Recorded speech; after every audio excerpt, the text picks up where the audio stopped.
Welcome to Club Soda's Mindful Drinking Festival. We're online, global, and as always, absolutely free. Hi, I'm Drew, and I'm one of the co-founders of Club Soda. And I'm Laura, the other co-founder of Club Soda. We help you change your drinking in ways that help you live well. So whether you're looking to cut down, stop for a bit, or quit, you can find what you need from podcasts and books and courses on joinclubsoda.com. This festival, we've brought you an amazing lineup from over 100 people from across the world. And our programme this time really is global. Every day starts down under with me, Sarah. As well as organising the festival in Australia, I spend my time looking for alcohol-free alternatives and tips for people who choose not to drink, but who still want to live a social, fun and adventurous life.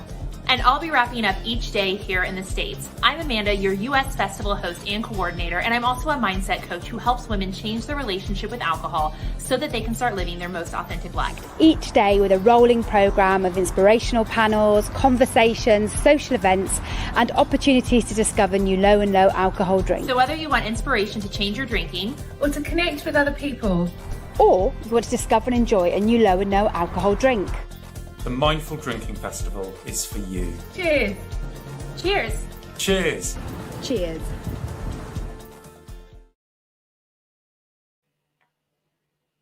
Hello. Wow. Good morning if you're in the UK, or good evening if you're where Jill is. I am Millie Gooch. I'm the founder of Sober Girl Society, and I'm joined today by I don't know what way to pass this over, depending on where you are, the lovely Jill.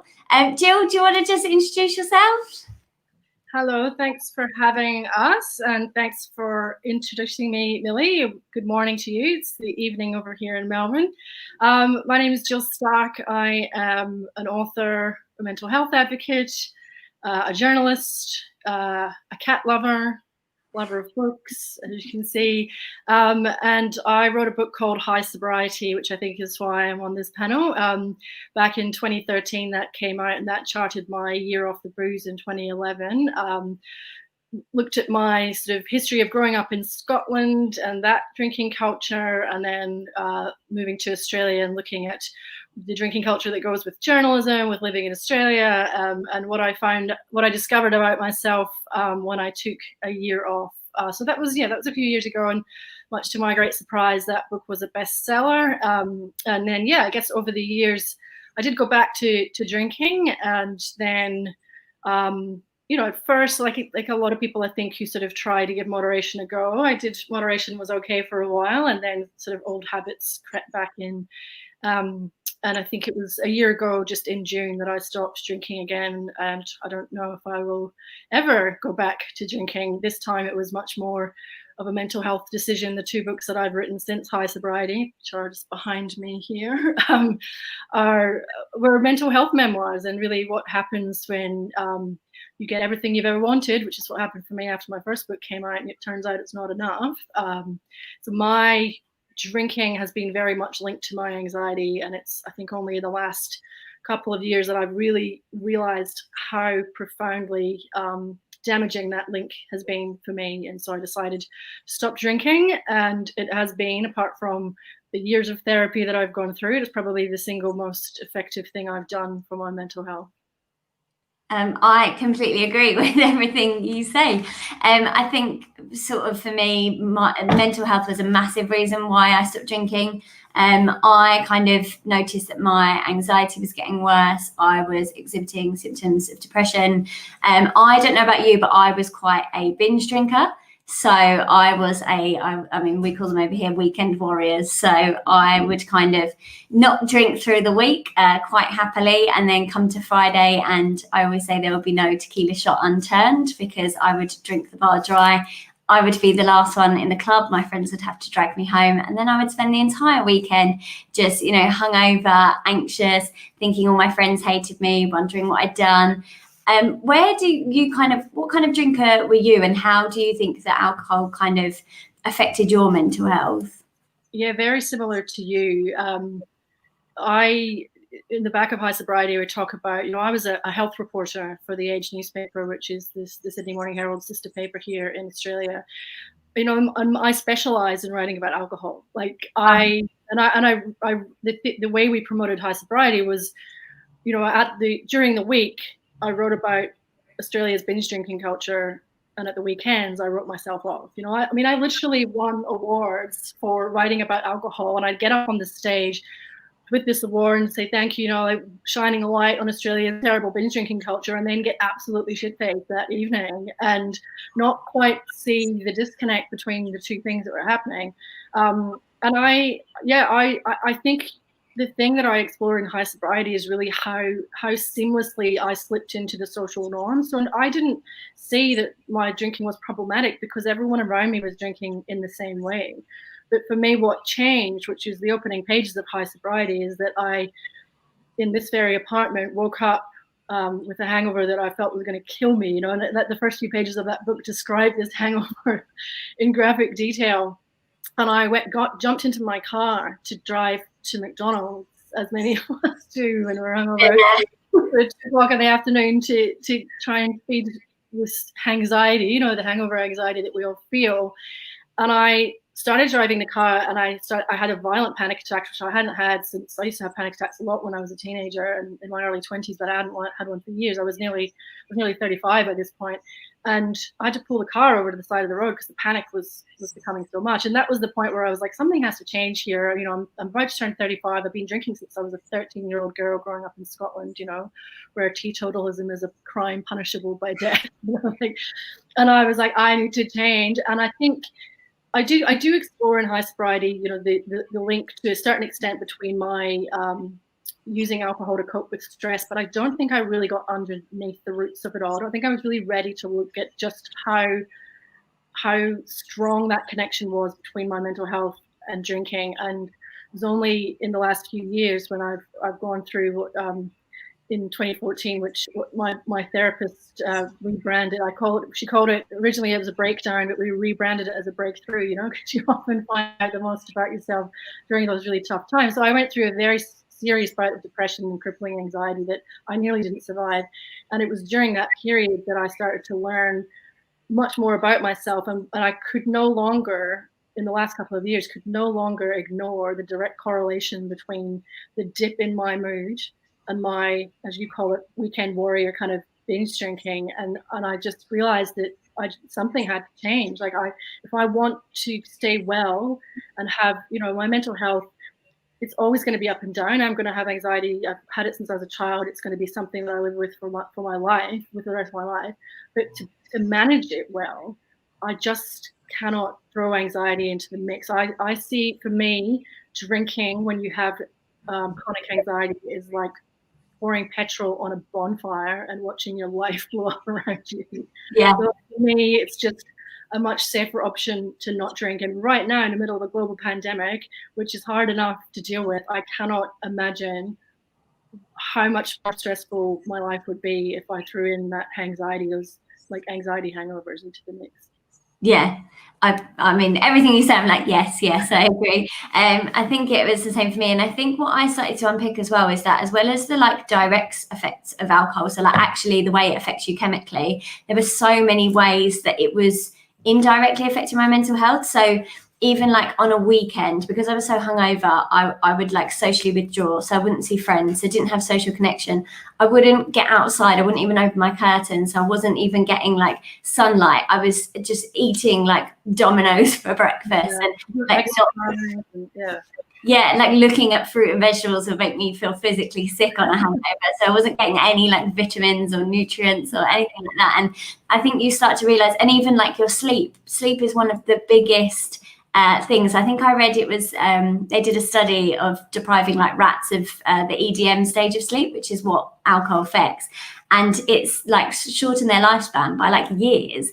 And all these kind of things that I started to learn that I didn't know was so important to my mental health.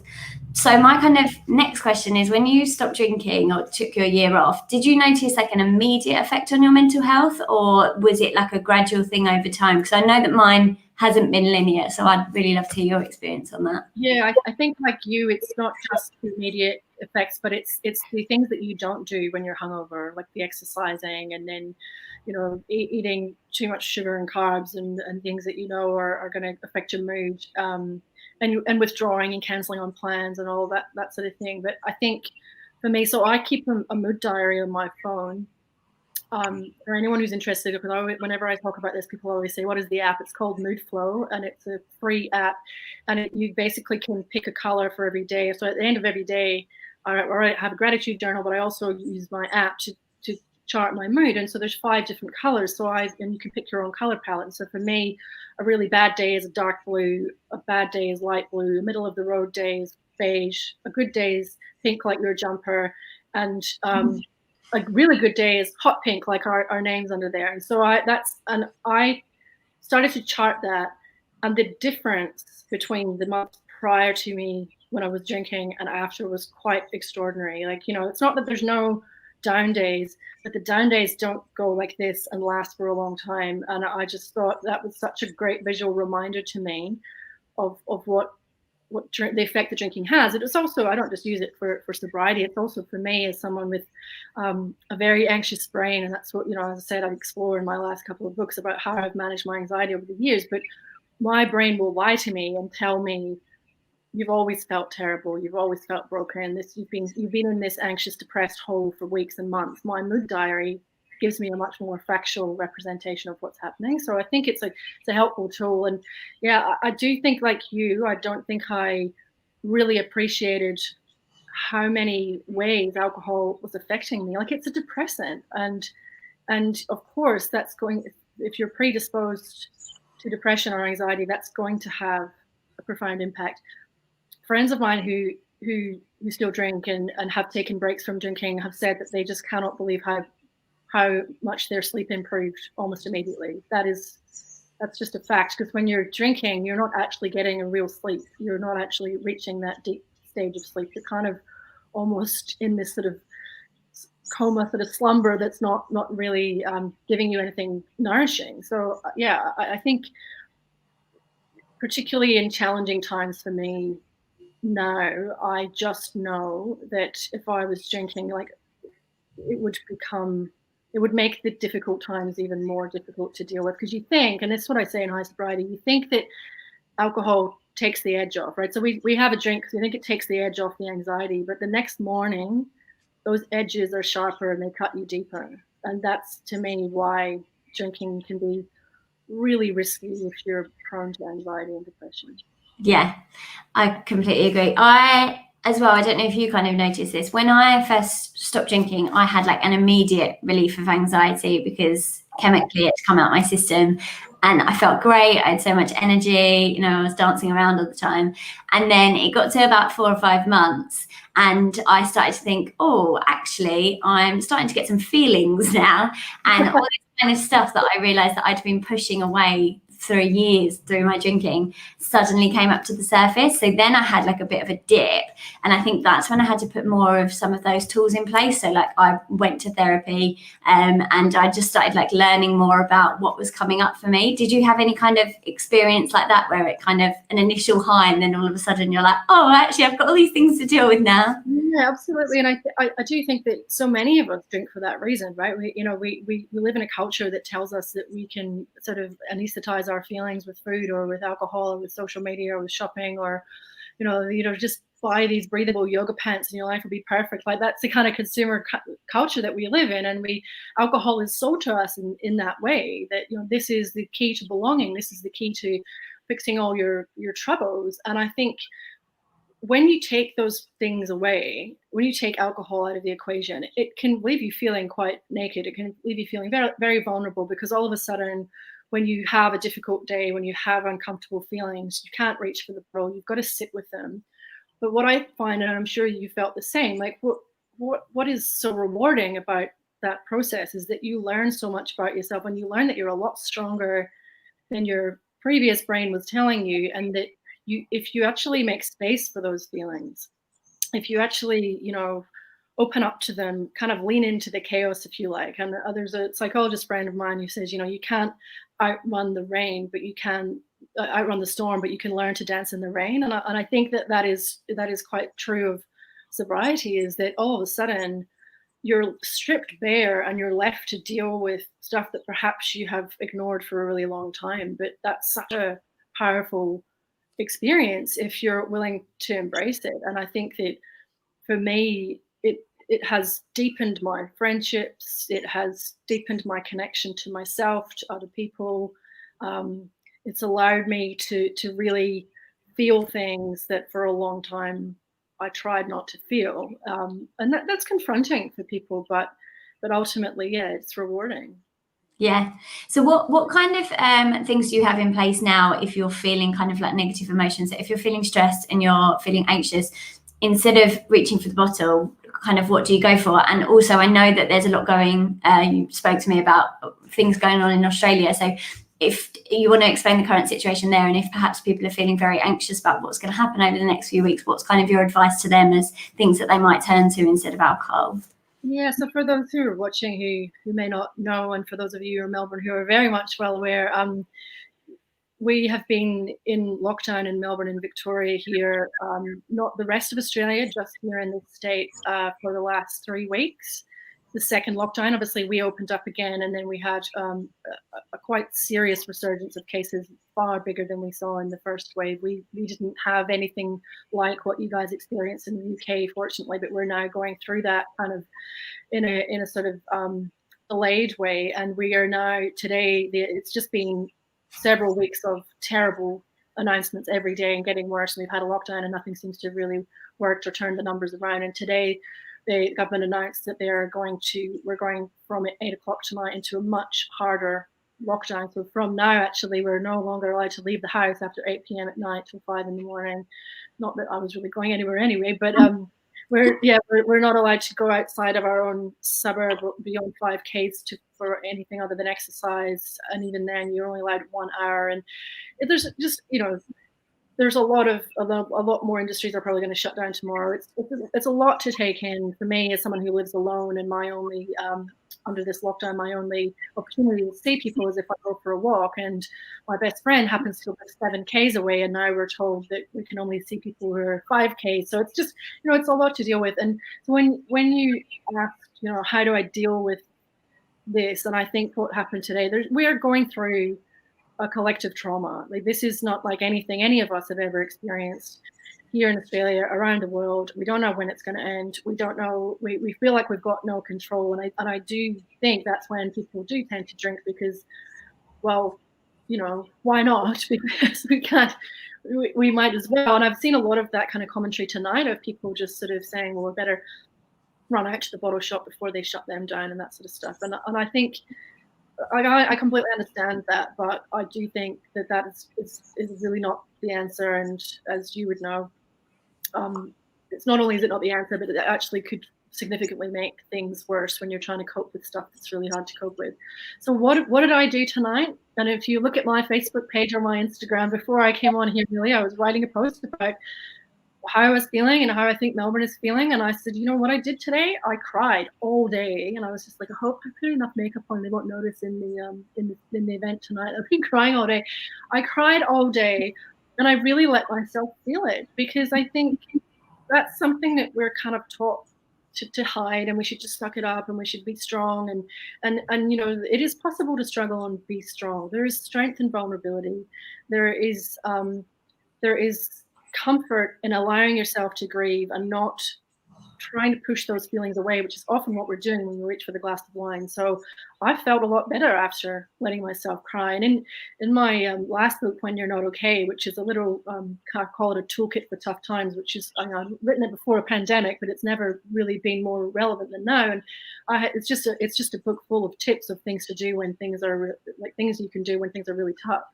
And I talk in there about, ugly cry into the carpet. And sitting here in my hallway, this is where I often call it carpet grieving. I lie on the floor and bang my fists on the ground and cry like I did when I was a toddler, and just let myself feel it. Because when we cry, it's actually, the tears are actually the body's way of releasing emotional pain. So it actually makes you feel better when you get those hormones out of you. So I'm not saying that every time I feel stressed, I cry into the carpet, but that's one of my coping strategies. I journal a lot. I write everything down. I talk to friends. I walk. I work out. Even now that we can't go to the gym, I have a home workout, and I do that every morning and try to make it non-negotiable. Like, there are many things we can do to cope that aren't drinking. And I think that if anyone's watching who would like to cut down on the drinking, I would suggest that trying some of these other things before you reach for the bottle, maybe just put a circuit breaker in and think, okay, what can I do before I try that? And just let yourself feel what you're feeling rather than trying to numb it. Yeah, I am a massive advocate of crying. And I sober crying as well, because for so long I think I associated with crying, like I would push it down, and then I would go out, I would drink, and I would drunk sob. Yeah, and right. I think I really like processed the drunk sob, so the next morning I still felt kind of rubbish. But now if I have like a good old cry, I'm like, I feel great now. This is really good. I'm glad I went out. So, and I think, like you said, doing things before you do something else. I always say literally do anything else before you decide to have that drink. So for me, I think having a bath is a great one. I think baths are really underrated. I would like go and relax, get a book. And I think, you know, reclaiming baths, because they're always so taught to us that, you know, you have a nice glass of wine in the bath. I'm like, no, I'm going to sit in the bath with my book. And I think that's always a good one. And I mean, for me, they're not for everyone. I think it's working out whether you find them triggering or not, but alcohol-free alternatives. For me, just that like ritual of getting a nice glass, getting some ice, and then getting like even just a really fancy tonic or a soda, making that for me, then I'm like, oh yeah, actually, no, I don't fancy the real thing now. So I always say, like, literally do anything you can. We've had a question, and just as a reminder to anyone watching, feel free to ask any questions, but we're not allowed to say names because it's all confidential. So the questions, I'm going to have to read them because I can't. For some reason, I will read them for you. So we've got, what is the biggest and best learning that you have experienced? So what would you say for that one? In life in general, or to do with sobriety? I think to do with sobriety, yeah. It came when you were talking earlier. The biggest learning from sobriety. Oh, that's a big question, isn't it? I think it's probably learning that my confidence does not come from a bottle. That you can't measure confidence in standard drinks, and that a lot of the things that we think we need alcohol for are actually red herrings. Like we don't need them. You know, it's not. We think we need alcohol to date or to have a first kiss or to have sex, or we think we need alcohol to chat to people. And I mean, that's not to underplay people who might have really strong social anxiety, but I think it's only when you start practicing going to these events and doing these rituals without alcohol that you realize that there is a strength within you, and that the things about you that are that make you who you are not necessarily linked to alcohol. And so I think for me, it's been reclaiming my identity in a way, and realizing, because I was always the party girl, you know, my nickname was Starkers, and I was always, you know, the first one on the dance floor, last one to leave the party. They named drinking awards after me at work, at the paper and stuff, you know, and it was just that was who I was, and who am I without that? And I think, as I said before, you know, what do I do now? Well, I was just talking to you, Millie, before we went live about an event that I went to at Christmas last year, where it was a long boozy lunch with a group of about 20 friends, which I would normally kick on till midnight. And we started at midday, and at 5 o'clock, everyone was pretty merry, and we'd been there for 5 hours, and everyone was kicking on to the after party. And I went home, and I think you can see, I color-coded my bookshelves. My dream. I left the party having had a very nice time for 5 hours and have a great chat, and left because I knew that at that point everyone was so drunk that it's quite boring when you're sober, listening to people talk absolute nonsense and tell you the same story 6 times, and they're not really listening to each other. And I was like, I'm just going to come home, and I color-coded my bookshelves, and I have no regrets. So at first I was thinking, oh, what does it make me a book nerd? Does it make me boring? I was like, so what? I had a great time, enjoyed my bookshelves, and, you know, that's just sort of reclaiming who you are, and not feeling that you have to be out till 3 a.m. to be a good friend or to be a fun person. Yeah, everything you say, I'm like, yeah, me too. I think I totally agree with what you say about the confidence. I think even if alcohol, say, does give you confidence, I think it's a really like synthetic confidence. It's not real confidence, and you don't carry that with you then throughout the rest of your life. Whereas for me, sobriety, I've gained so much like authentic, real confidence for like doing a sober day and going, oh my God, I can do a sober day. And it actually, I was fine. I didn't die. I'm okay. And then like that kind of confidence builds within you. And then the next time you do a sober day, your brain has processed, actually, you did it before and you were fine. Whereas with alcohol, I think it's that real like synthetic confidence. And then you start to associate confidence with alcohol. And then almost it makes you less confident because you begin to rely on alcohol so much. I love that synthetic confidence. I've never heard that before, but I love it. And I think it's also linked to what I think is what I would call sort of performative connection, or you know, the connections that we have when we're drunk, like, oh, I love you so much, you're my best friend, and like, you know, you just met and like or something, or bonded because you're drunk.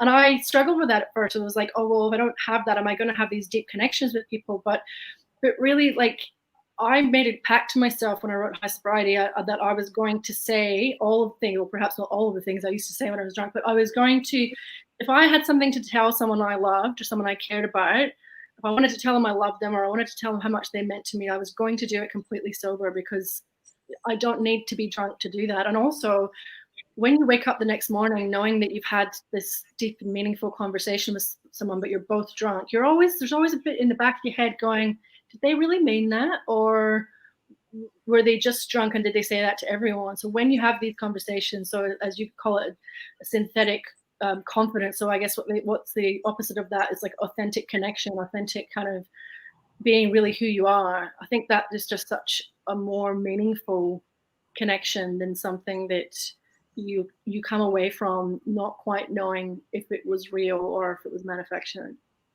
Yeah, I agree. And I really agree. Just going back to what you said about like the identity thing as well, because I too was the party girl. And I think the biggest realization for me is like realizing things that I liked and didn't like. And, you know, I got sober and I was like, I don't know who I am. Every present that anyone had bought me was like related, or, you know, every meme people tagged me in on Facebook was like, you know, try this tequila cheesecake recipe. Like I didn't know who I was. So that's been one of the biggest things for me. It's okay, who is Millie? And just like working that out. Now going back to what you kind of said about authentic connections and friends, someone has asked, I'd love to know how you handle talking to your friends you previously drank with about being alcohol free. So do you have any experience or tips about that? People, sorry, who I used to be friends with that I'm no longer friends with? Or so no, people that you're friends with that you previously drank with, how did you kind of like talk to them about being alcohol free? Like how did you approach that and say, I'm no longer drinking? This time around, because I mean, I think I was 34 when I stopped drinking in 2013, and I'm now 44. Is that right?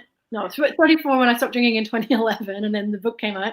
And I think I think I would have loved to stop drinking at your age, Millie. You're in your 20s, right? Like, and I just think nearly. So that is such a big thing to do in your 20s. I think because it seemed, or maybe it's not so much now. I think more people your age are starting to stop drinking, but at 34, 35, it seemed like it was getting a bit old. And certainly in my 40s, it's just like, you know, you can't drink and not have the impact. You can get hungover after one glass of wine when you're in your 40s. But I think the first time around, I found it really challenging because I was in a group of friends where it was just a very big drinking culture. And there was a lot of really difficult conversations, which some of which I document in High Sobriety, where I stopped drinking and some people were fine with it, but some people really couldn't handle it. And I didn't even hear it directly from them, but I heard from other people that they were saying things like, Jill's judging us because she's not drinking. And, you know, I was called un-Australian, which is something, to be called un-Australian in Australia is like it's an insult, you know, you're being very unhappy.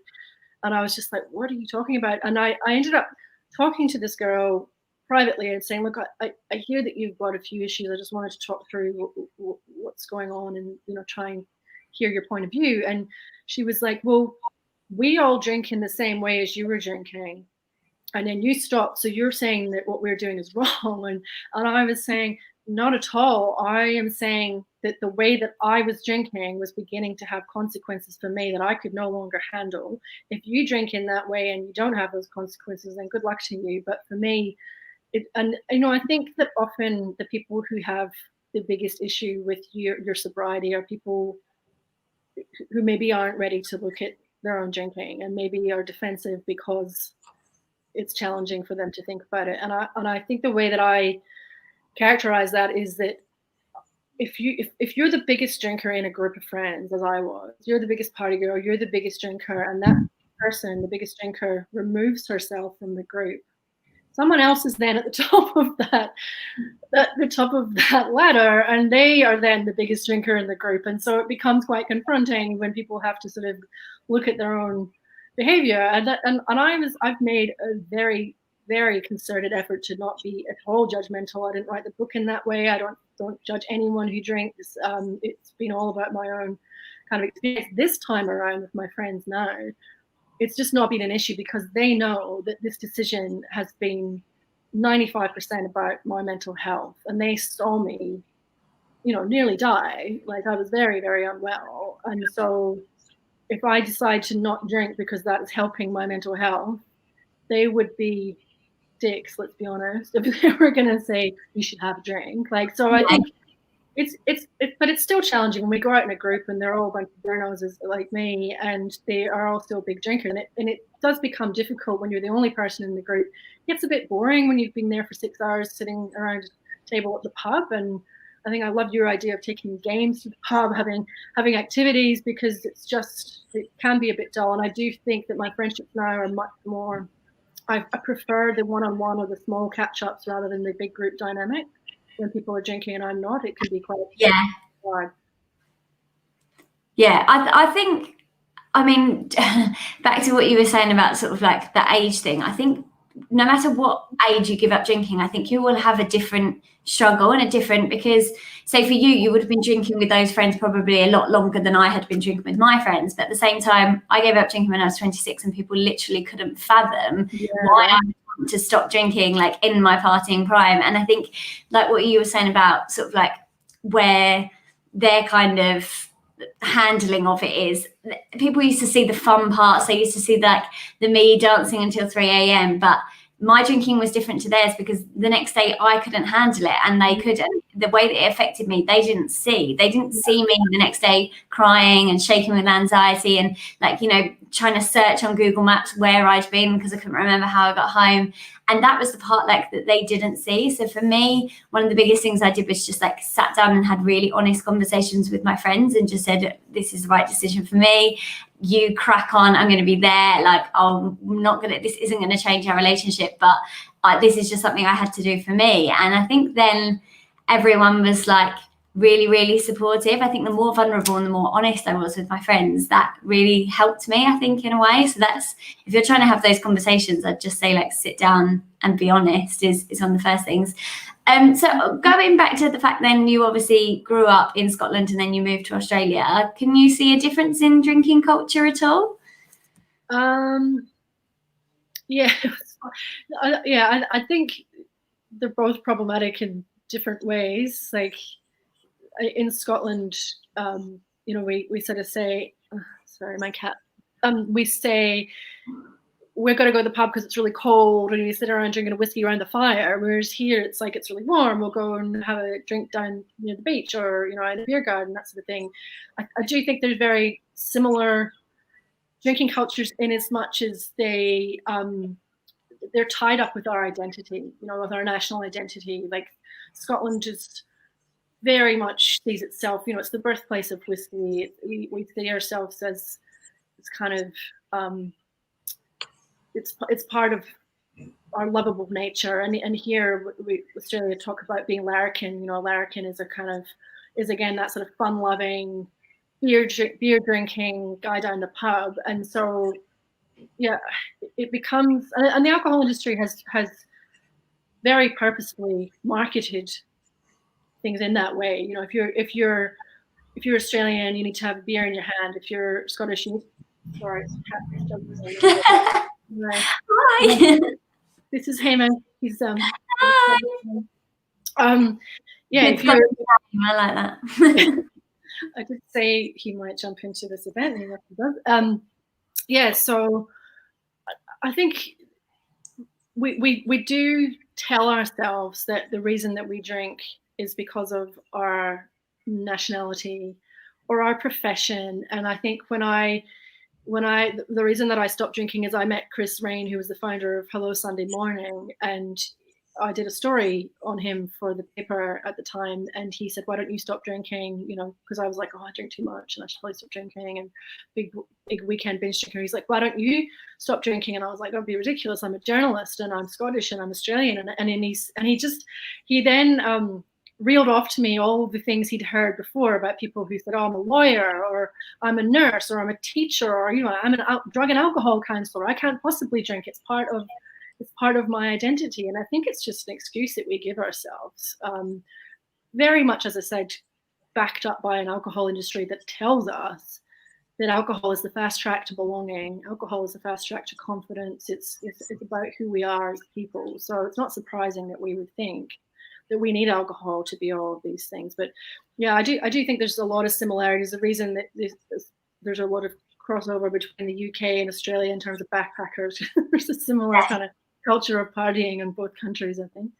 Yeah, I agree with what you're saying about being tied up into our identity, because I think there's, like you say, it manages to weave into every identity. It's like, oh, I'm a woman, so I have to be drinking because it's cool and sexy. And I think in any way you can tie it in. And I've met so many people now who are like, oh, you know, like teaching industry is really boozy. And I'm like, I wouldn't even know that, but it seems like it's tied into every industry. And even like, I think I've written about this in High Sobriety as well. Like, it's not just industries, but it's actually stages of life. So now we're told that, you know, you can't survive motherhood without wine. And, you know, there was a trademark battle between two companies in the US. One was called Mommy Juice and one was called Mommy's Little Helper. And, you know, because the alcohol industry has convinced us that we can't survive every stressful period of our life without having a drink in our hand. So yeah. I think it is quite manipulative, and it's quite deliberate that we think that if you're young, you should drink. But just going back to what you said before, though, I think it's what I love about, you know, you're saying it was really hard at 26 to stop drinking.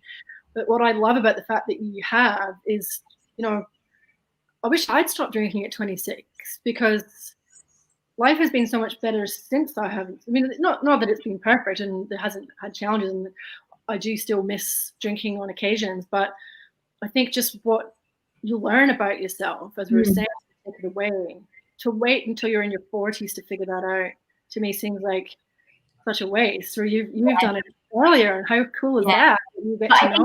At the same time, I think that's kind of one of the things that's quite daunting about it as well, because you're like, I've got this whole entire life ahead of me. I've got to do like a sober wedding. I've got to do like, I think that's one thing that might hold young people back, is thinking, actually, I've got, you know, this whole, like, probably a decade of partying and hen do's ahead of me. Like, I had 3 hen do's this year, and to think, oh, I've got to do all of those sober. So I think that's like another thing as well that's quite hard. But I totally agree. I feel like I have accelerated in growth just over the past 3 years.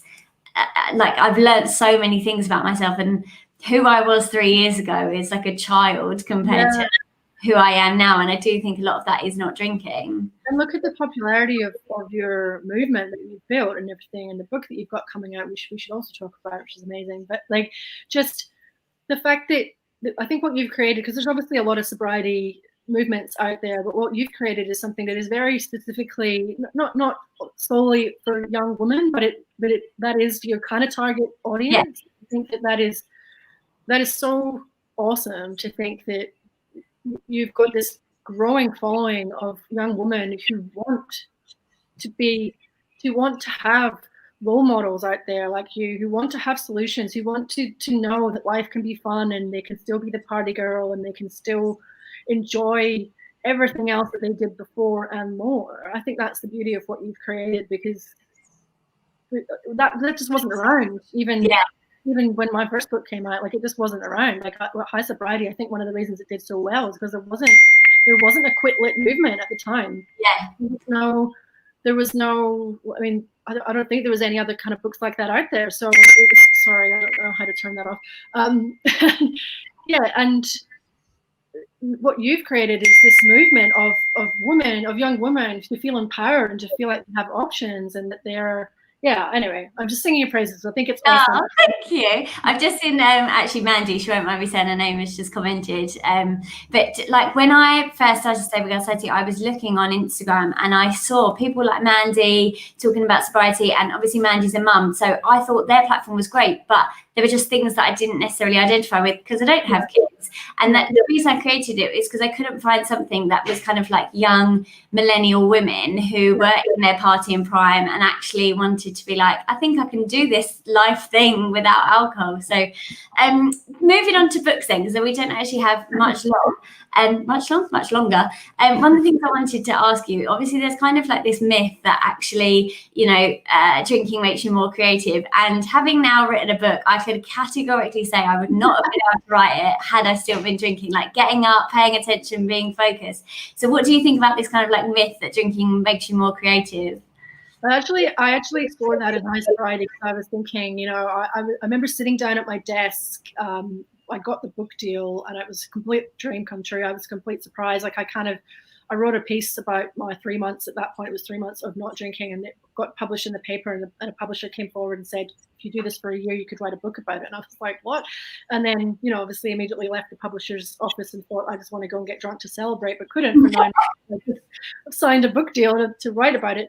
And I remember sitting down for the first time at my desk. It was a window here, and I had, the laptop and the nice chair, and I had the cat on my lap, and I was just like, got everything I needed. I was like, oh, I need a glass of wine, like that. I wanted to be Carrie Bradshaw in Sex and the City, and like I should like a cigarette and a martini. And I just thought, do I need to drink to be able to do this? And so I actually interviewed John Birmingham, who's quite a well-known Australian author here, and he often talks about drinking in writing, and he said to me that